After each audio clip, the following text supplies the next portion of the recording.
Hi there, and welcome back to our last video in our social emotional learning series. So we have covered so much in this series, and I thank you for joining me.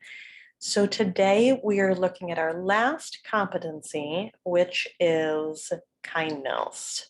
So let's dive right in. So what is kindness? Um, if we ask kids, they're probably going to say being nice, right? Which is fine, but there's a lot more to it. So, a great definition that we can use with kids is it's a, a quality that we possess of being friendly, generous, considerate, sympathetic toward other people. And you can then go through and talk about what does it mean to be friendly? What does it mean to be generous or sympathetic? What does kindness look like when we show it toward other people? All right, so what are some activities that we can do? So, first of all, random acts of kindness, right? It's a great place to start. Maybe have a challenge your kids, challenge your students. How many different random acts of kindness can we perform in this given amount of time? Making sure that we keep the focus on it, the random acts of kindness being genuine, right? So now we're not doing these just so that we can reach our goal of 88 in 1 week. It's because we genuinely want people to feel good about themselves. So that's sort of where we want to put our focus with that. A kudos wall works really well in a classroom, and it's this can be called lots of different things: a shout out wall, a kudos wall, a compliment wall. And it's where we can use post-it notes or whatever it is to put up nice things about other people, to give them a compliment or thank them for helping us out with a project or whatever it is. But the point here is that we're we're trying to help kind of boost other people up, right? And make people feel good about themselves by saying something kind. Taking the time for gratitude breaks. So you can do this in a classroom. You can do this at home around the dinner table at night. What are we thankful for? Just really thinking for a minute about where your gratitude lies for that day. Talking about what was something that you did for somebody else that was kind? What was something that somebody did for you that was kind? So, all of those little conversation starters are great to get kids talking about kindness and recognizing it in the real world.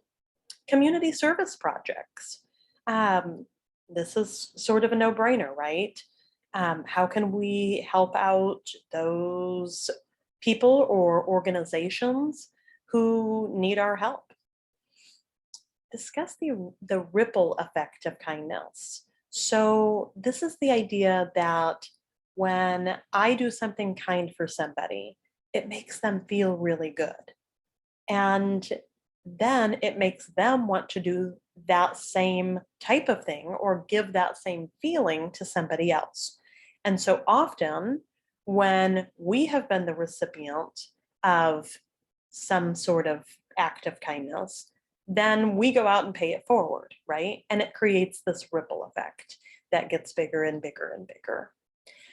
And then lastly, especially for older kids, this is a great conversation starter. Help them analyze the relationship between kindness and some of these other SEL skills that we've talked about. So, how does kindness relate to bullying prevention? How does kindness relate to conflict resolution? Where's the overlap? What is their relationship? Because kindness can be found in almost every one of these skills that we've been talking about. So I think it's helpful to help kids start to see those relationships and make those connections. As far as picture books go about kindness, oh gosh, you can walk into a library and pick out just about any picture book, and it will have the theme of kindness in it, right? There are so many. One of my favorites is the first one on the list, Ricky the Rock That Couldn't Roll. It's a great book, great illustrations. Leonardo the Terrible Monster is a Mo Willems book um, that I feel like kind of gets overshadowed by the Pigeon and Elephant and Piggy books, right? Which we're big fans of at our house. But Leonardo the Terrible Monster is a great one for discussing kindness. A couple of these we've talked about in past videos. So there are just um, some really great books that can be used that even some of our intermediate and middle school kids are going to enjoy. I always like to reinforce that fact that picture books are not just for our young primary kids. So I really hope that you have enjoyed this series. I would love for you to share in the comments something that you've learned or a new book that you've read.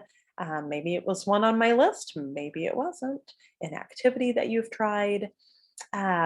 So I guess I will see you back here next time. But this is the end of this series. If you missed any of the videos, the previous videos, you can go back and watch them. They don't have to be in order.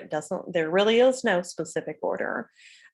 So anyways, I hope you've enjoyed this series and I hope that you'll tune back in next time I hop on YouTube to share something about trauma-informed practices or social emotional learning skills.